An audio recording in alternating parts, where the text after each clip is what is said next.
By the summer of 1937, Amelia Earhart had already shattered every barrier in aviation.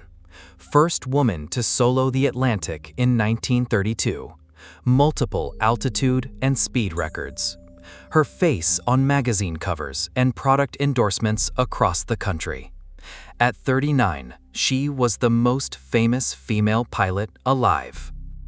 Her final ambition was circumnavigating the globe along the equator, nearly 29,000 miles across oceans, jungles, and unmapped terrain. No pilot had completed this equatorial route before. Her Lockheed Electra 10E had been retrofitted with extra fuel tanks to extend its range past 4,000 miles, but that left almost no margin for navigational error. Her navigator was Fred Noonan, one of the finest celestial navigators alive. He had charted Pan American Airways trans-Pacific routes across thousands of miles of open ocean. But Pan Am had recently let him go. For both of them, this flight was a chance at redemption. They departed Miami on June 1, 1937, beginning what would become aviation's most enduring mystery. Over the next 4 weeks, they executed a nearly flawless flight plan. South America, across the Atlantic to Africa, through India and Southeast Asia. By late June, they had covered 22,000 miles and reached Lae in New Guinea, with just one critical leg ahead, the most dangerous stretch of the entire journey. That last leg meant crossing 2,556 miles of open Pacific to Howland Island, a coral atoll barely 2 kilometers long, less than a kilometer wide, rising just feet above the waterline. No landmarks, no radio beacons, almost no room for error. Finding that tiny strip of sand required near-perfect navigation across an ocean spanning 65 million square miles. The U.S. Coast Guard cutter Itasca was stationed at Howland to guide them in, broadcasting radio signals on every frequency and burning its boilers to create a visible smoke column. But everything hinged on whether Earhart could actually receive those transmissions. Miss Howland by even a few degrees, and the Pacific would offer nothing but empty water in every direction. They took off from Lae on July 2, 1937, expecting 18 hours in the air. But radio contact deteriorated almost immediately. Earhart had left behind the trailing wire antenna in Miami, the one piece of equipment that would have given her reliable long-distance reception.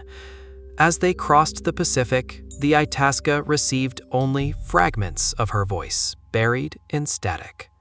The crew listened intently for hours, straining through the noise.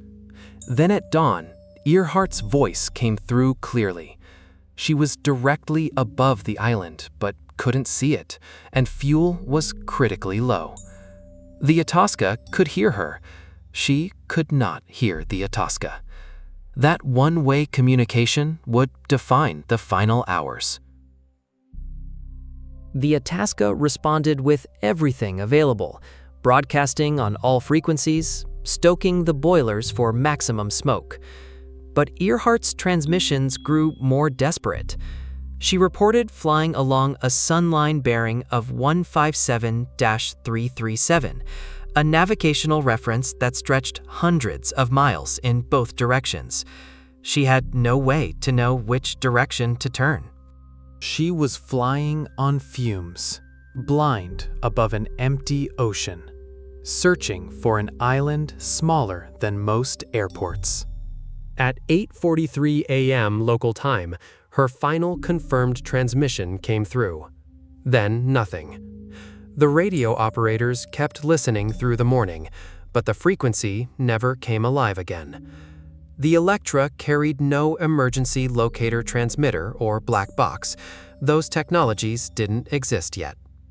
Once her voice disappeared, The only record of where she might be was her own uncertain estimate. The Navy and Coast Guard launched what was then the largest air and sea search in history. 9 naval vessels, 66 aircraft. The USS Lexington diverted from its station to join the effort.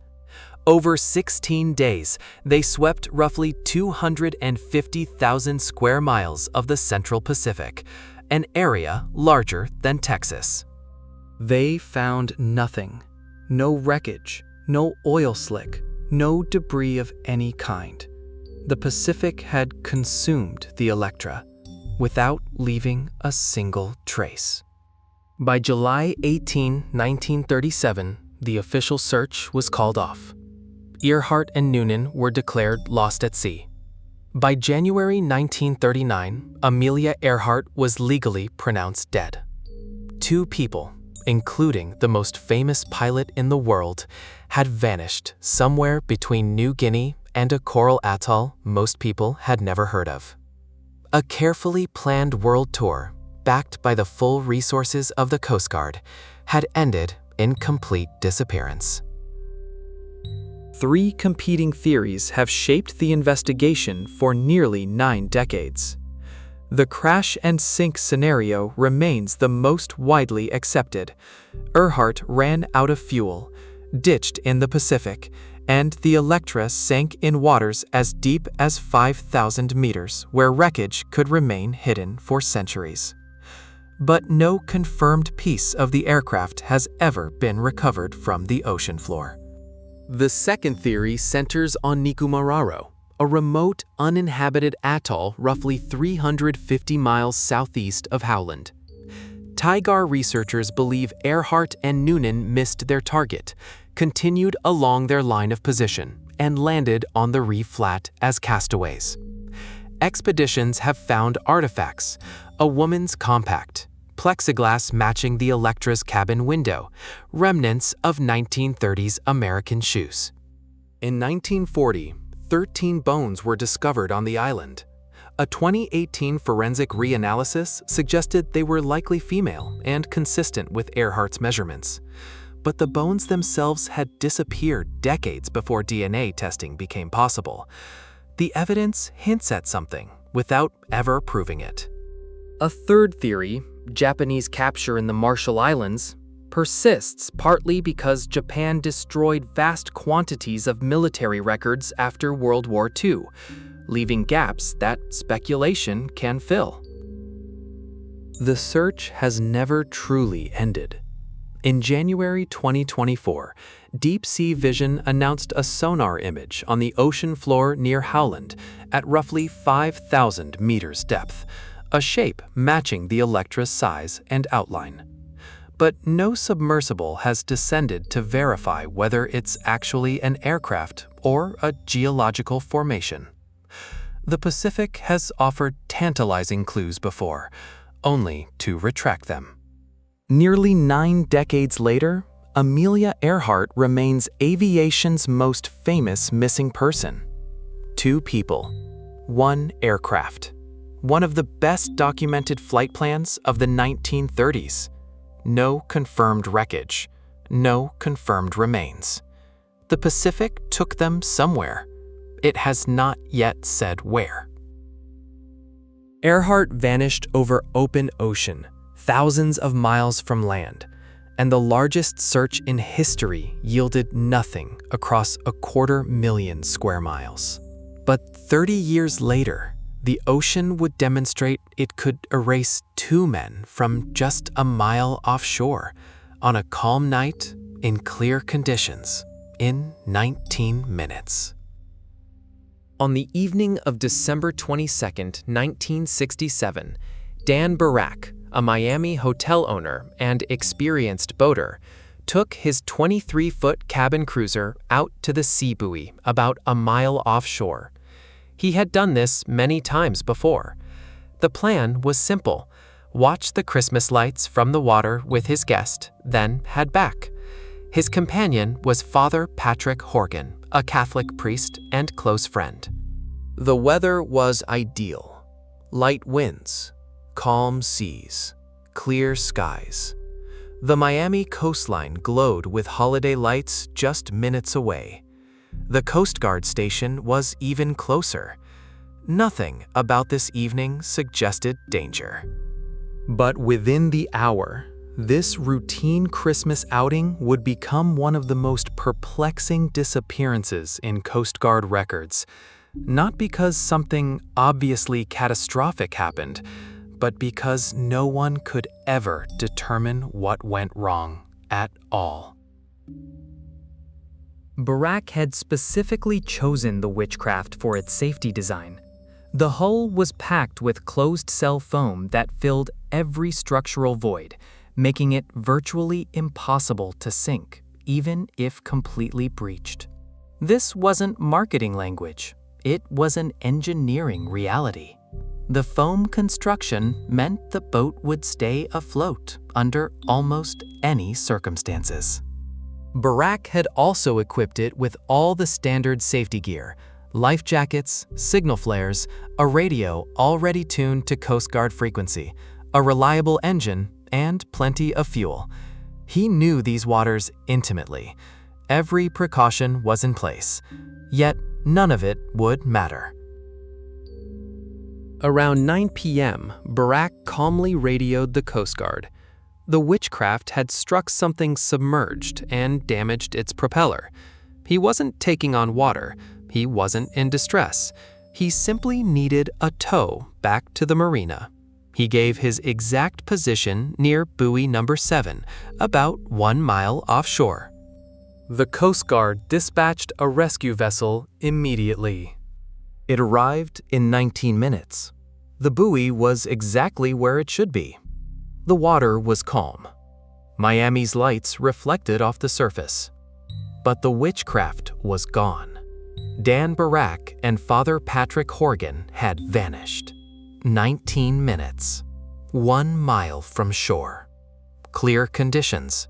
A routine tow request that ended in complete disappearance. The Coast Guard launched an immediate search that expanded over 6 days to cover 1,200 square miles. Divers went down. Helicopters flew grid patterns overhead. Patrol boats swept through the night.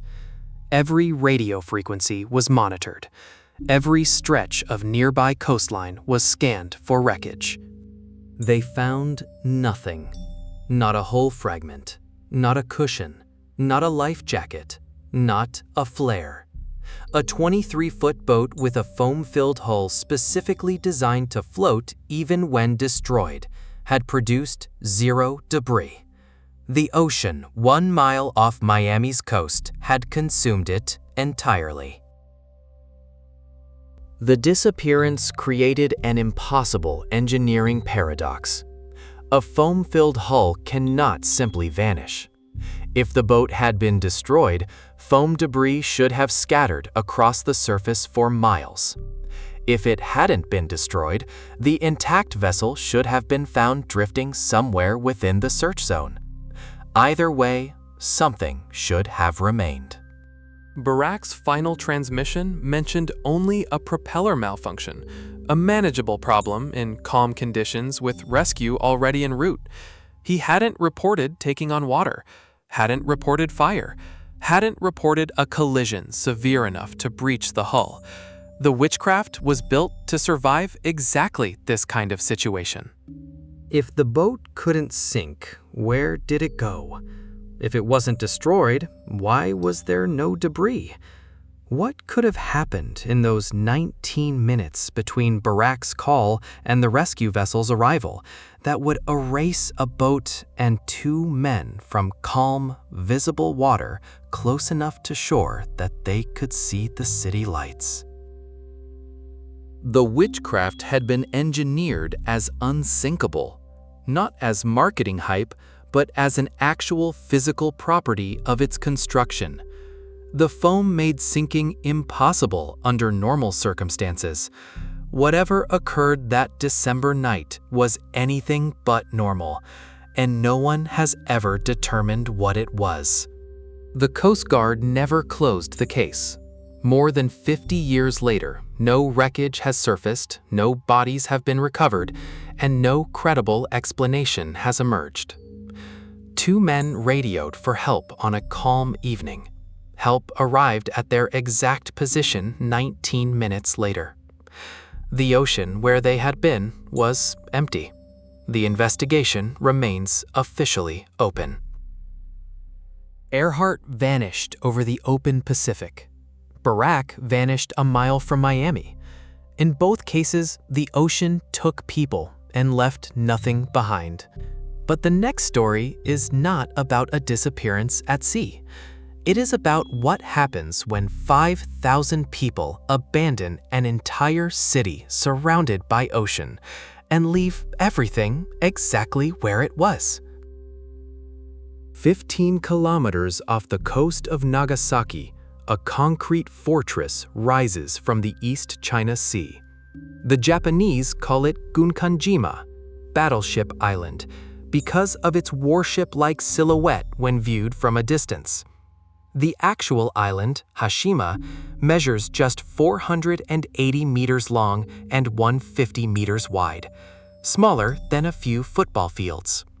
But what Mitsubishi built on that rock between 1890 and 1974 was disproportionately massive, a densely packed vertical city engineered to extract coal from beneath the ocean floor.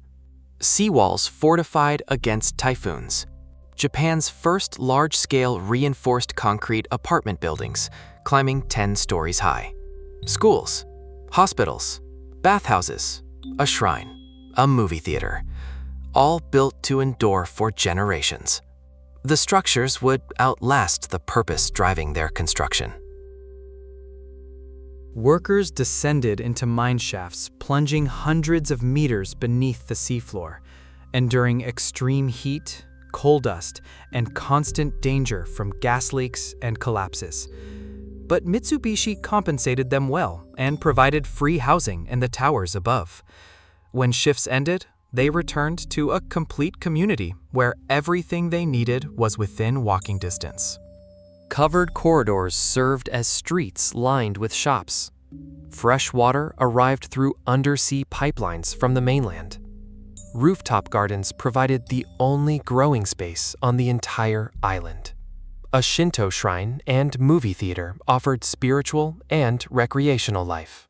Everything a person needed: food, bathing, worship, education, family, existed within those narrow confines.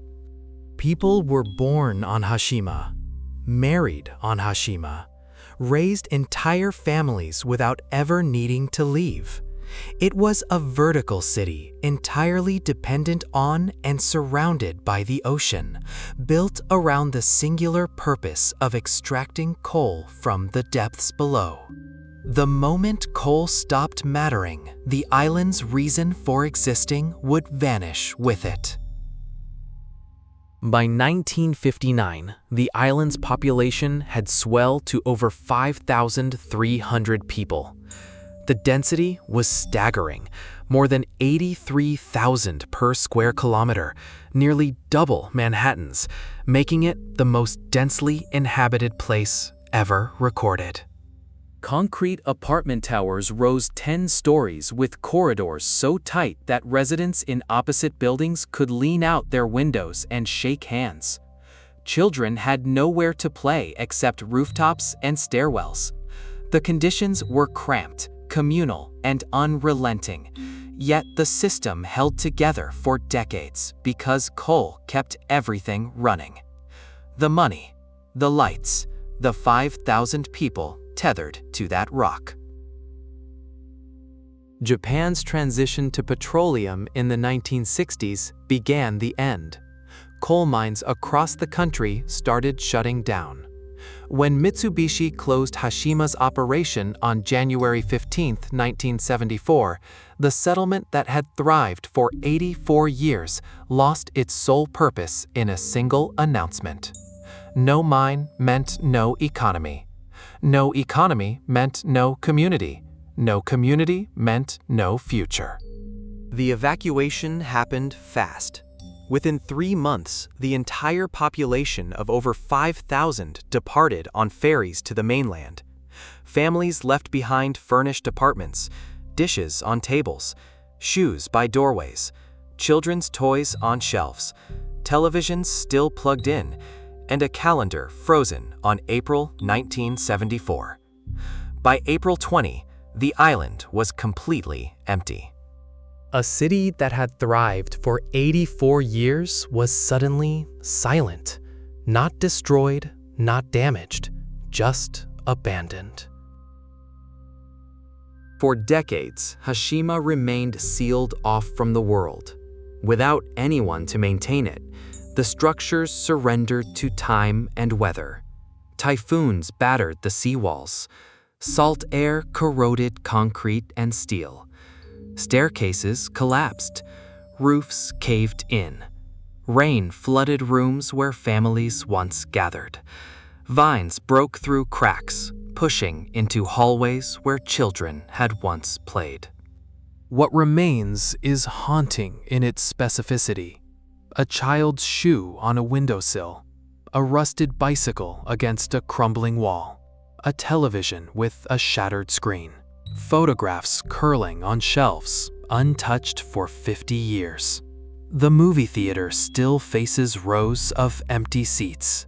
Apartment interiors lie exposed like open wounds where concrete facades have fallen away.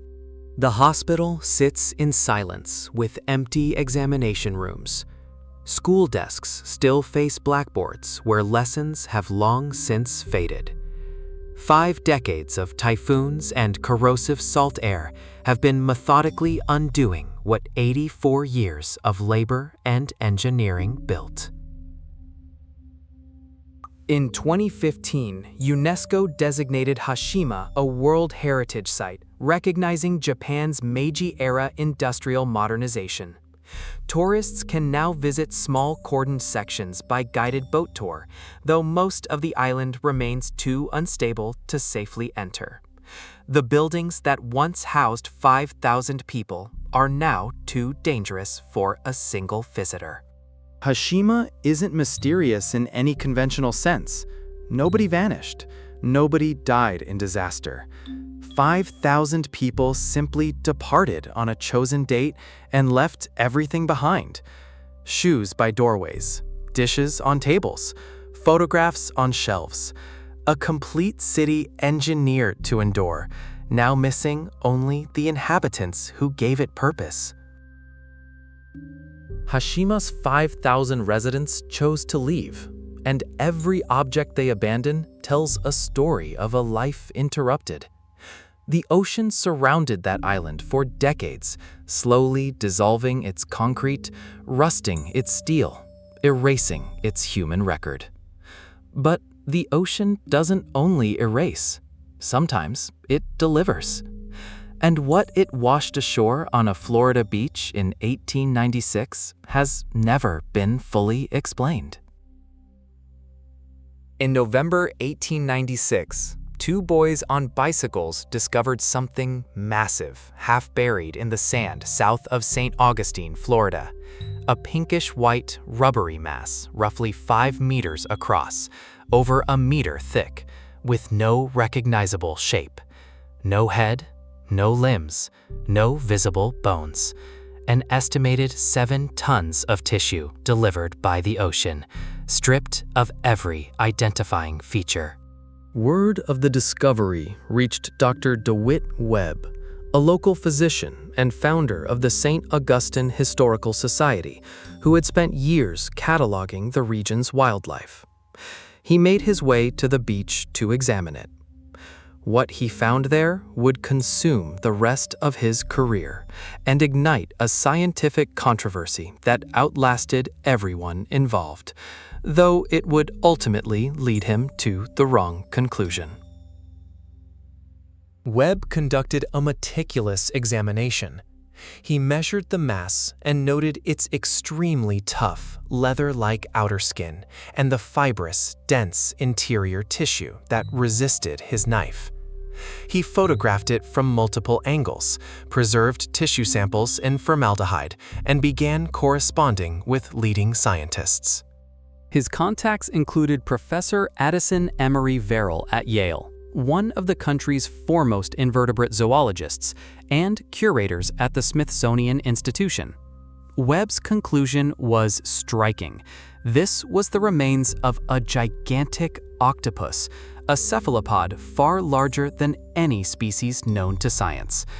If correct, the Atlantic harbored a creature of truly monstrous proportions. Verrill initially found the theory compelling enough to publish a preliminary identification as Octopus giganteus, a new species. But after examining Webb's photographs more closely, he reversed course and suggested whale blubber instead, then changed his mind once more. The scientific community fractured over the question, unable to reach consensus. The debate stretched across decades. The original mass deteriorated and vanished from the beach, leaving only Webb's preserved tissue samples, small fragments stored in formaldehyde jars, waiting for analytical methods that wouldn't exist for nearly a century. Electron microscopy, amino acid profiling, DNA sequencing. The answer was locked in those jars all along, but no one had the tools to extract it. Webb spent his remaining years defending his discovery through correspondence with the scientific establishment, but he never received the definitive proof he sought. The formaldehyde jars outlasted him. Cryptozoologists championed the giant octopus theory, while marine biologists remained unconvinced. Neither side could end the argument with the technology at hand. In 1995, Dr. Sidney Pierce's team at the University of South Florida finally examined Webb's tissue samples with modern techniques. Electron microscopy and amino acid analysis revealed the truth. The mass was composed almost entirely of collagen, specifically the dense blubber of a large cetacean, likely a sperm whale or right whale. Not cephalopod, not octopus. Whale fat. A 2004 follow-up study using even more advanced biochemical methods confirmed it conclusively, and Pierce published the findings in the Biological Bulletin. After 100 years of debate, chemistry had settled what argument could not. Webb had been wrong. Yet the resolution came with its own puzzle. Whale blubber doesn't typically decompose into a single, intact 5-meter structure. When whales die at sea, their remains usually fragment and scatter across the seafloor. The St. Augustine specimen was anomalous. No skeleton nearby, no organs, no bones. Just an enormous, featureless blob of collagen somehow held together, as if molded by the ocean itself. Similar masses called globsters have washed ashore worldwide: Chile in 2003, Newfoundland in 2001, Tasmania in 1960, and they almost always turn out to be whale remains. But the mechanism that strips away bone, muscle, and organs while preserving only a massive, formless blubber mass remains poorly understood. If the ocean can do that to a whale, what might it do to a human body lost at sea? Webb spent his entire career asking the wrong question, searching for a sea monster when he had actually found whale fat.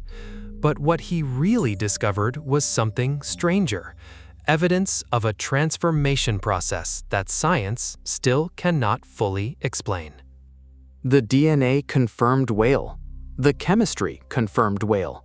Yet the form defied everything known about whale decomposition. The ocean had taken Earth's largest animal and rendered it unrecognizable, delivering it to shore like a message no one knows how to read. Amelia Earhart departed New Guinea with a full tank, a precise flight plan, and the Pacific's most experienced navigator beside her. The Itasca waited at Howland with every radio frequency active and smoke pouring from its boilers. 250,000 square miles were searched by 9 warships and 66 aircraft over 16 days. Not a single confirmed piece of the Lockheed Electra has ever surfaced. Dan Barak radioed the Coast Guard from 1 mile offshore on a calm December evening, requesting only a routine tow. Help was 19 minutes away.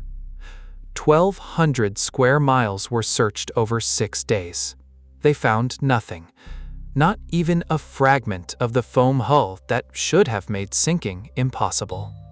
On Hashima Island, 5,000 residents abandoned shoes, dishes, televisions, and children's toys when the mine closed.